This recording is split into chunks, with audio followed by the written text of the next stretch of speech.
At the moment, I'm staying with my parents in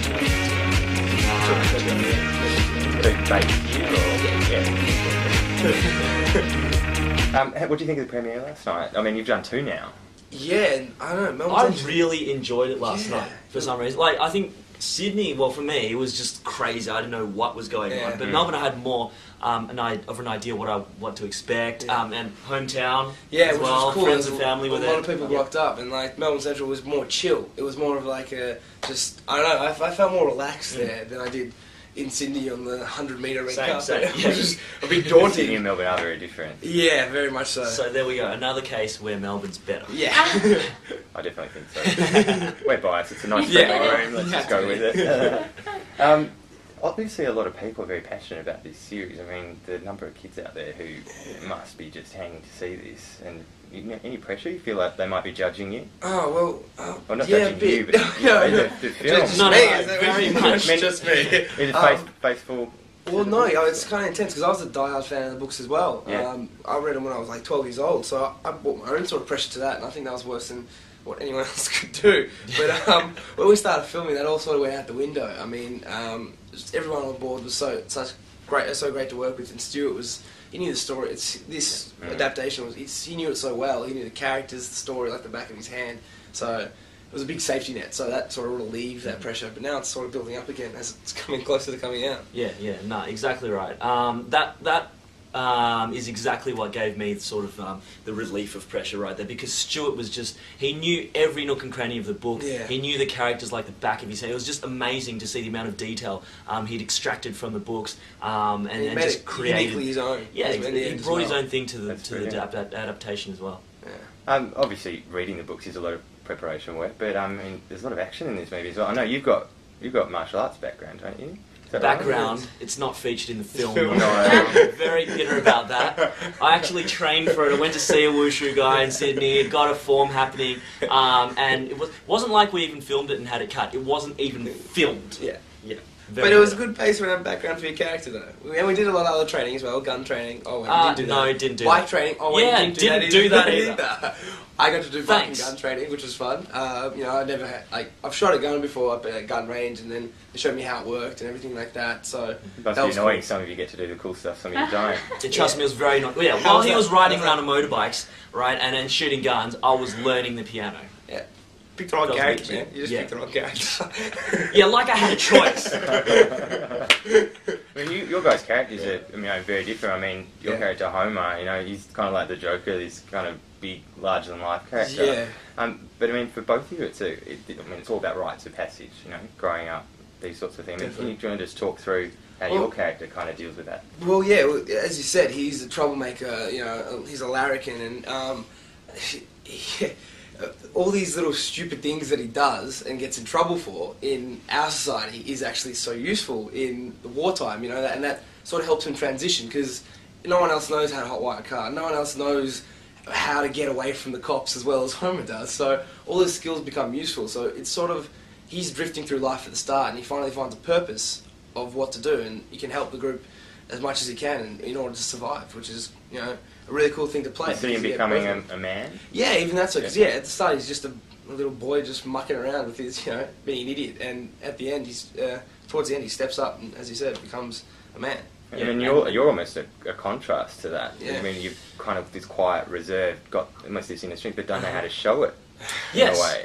Very much so. Yeah. And exactly as you said, the film is essentially a coming-of-an-age film, but it's, the story that drives it just happens to be war and exciting things blowing up and car chase scenes and guns and all the cool stuff. But yeah, my character Lee, he is that, exactly as you said, mysterious, silent, he's more introverted, and he comes from a completely different background to Homer. Yeah. Homer's one of the cool kids at school. Lee spent his weekends, well, they were playing football. Lee was, playing the piano and just helping out at the restaurant, which he lives on top of with his other, 10,000 brothers and sisters. So he didn't have that exposure. So for him, the journey was on two levels. There's that romantic side, because, obviously, he would never have had a girlfriend before. And then he probably dreamt of Ellie Linton. Yep. Well, he has, and then throughout the film that's explored, which is great for him. So he grows in that sense, but in another sense, he gains a confidence in himself because he doesn't have that at the start. He's socially a bit awkward, a bit left field with that. He's not quite there. But when the war comes, that's more his element, and he's more comfortable in that sense. Yeah, so he grows in both of those ways. I mean, it's fair to say, and I think what resonates with a lot of the fans of the book is that there are these individual characters that people can relate to, and the journey that they go on. I mean, obviously not being in this type of situation with war, but metaphorically, it's quite similar. I mean, do you think that's probably why there's been so much success? Well, yeah, I mean, like you said, everyone can identify with at least, I think, one or two of the characters, and but the war situation makes everything more intense, it ups the stakes. So we go through the exact same, like these characters, go through the exact same things as everyone else does, but just through intense situations of a war backdrop, and relationships happen quicker, and it's just and more also crazy. just universally throughout all the characters, they're all just in the beginning, because in the beginning it's just happy, fun, we're going on a camping trip, and essentially they're just looking for freedom. They want freedom, and in the first half, they just want freedom away from their parents to do what they want to do and be young, teenagers and muck around and do all that whole thing. And then in the second half of the film, they suddenly have that freedom. And then it's what do you do with that freedom when you get it? So it's a theme there that, like, even if you can't relate, like I'm sure you can, but even if you don't have something specific for each character or it doesn't completely apply to you, itself. That theme is universal. Did you guys spend any time with John Marston at all? He actually came to set once, which was really cool, and he brought his whole family. Cool. And I saw the family last night at the premiere. It was actually quite funny. I was standing on the side because I was doing the kind of red carpet arrivals down one end, and this little old lady was standing there, and she was standing there, and I said, "It's really cold. Do you want to come around? Have you seen the movie?" She says, "I'm looking for John." I went, "Oh." It was John's mum. And then really? There you go. Okay. It's quite cool. He's been really supportive, and he's shown his whole family the film. I think his mum saw the private screening that he got to see, so that's cool. And he's been, as you said, at the premieres and Sydney premiere, he was there. So any more encouragement would, it's just there so much. He's been really great because he's made himself available, but he hasn't, tried to take control of the project or anything like that. Just completely put his trust in Stuart. And us. And us. Yeah. Trust.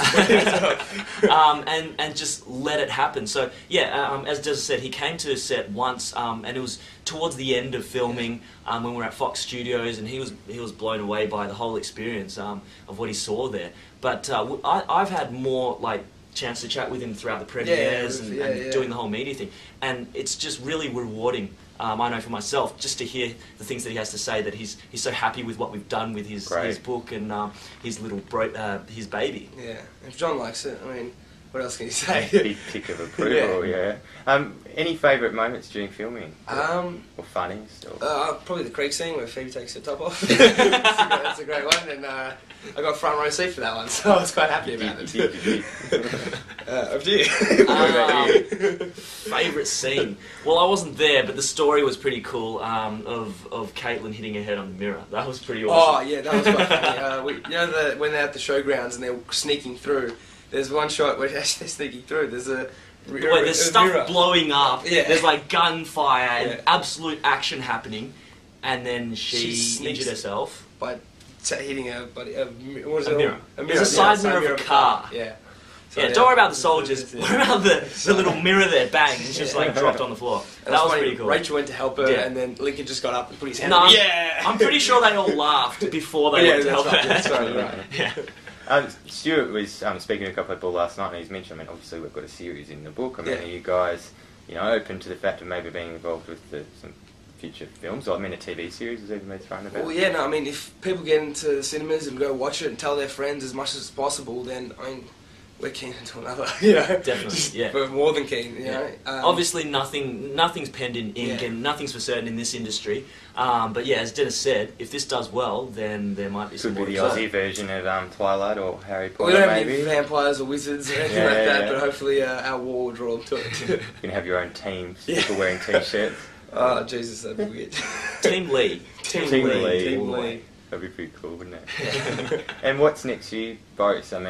You've done some theatre and stuff like that. Now it's just getting this film out. The next month or so is going to be crazy. We're just trying to get this out, and then like you said, for the next ones, and if this goes well enough, jump on board for a second and third. So which I'll definitely be there for if it happens. Yes. If they want if us, they'll have us back. if we're lucky enough to be exactly. part of. Yeah. Oh, no luck involved, I'm sure. Thanks, guys. That's Thank you awesome. very much. I really appreciate your time. Cheers, man. Thank you so much. It's okay.